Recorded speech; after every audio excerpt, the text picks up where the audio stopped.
มีใครถามว่าเธอคือชนชาติใดหากคำตอบเธอคือไทยแล้วหมายถึงชาติเดียวกันคือบ้านหลังนี้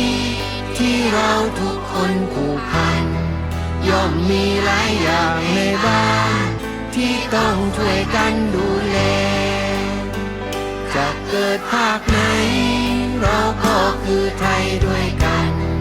มีหลักให้เรายึดมั่นและนั่นก็คือแก่นแท้จิตวิญญาณไทยอ่อนน้อมแต่ไม่อ่อนแอถอยได้แต่อย่ายอมแพ้ให้แก่อายุที่ท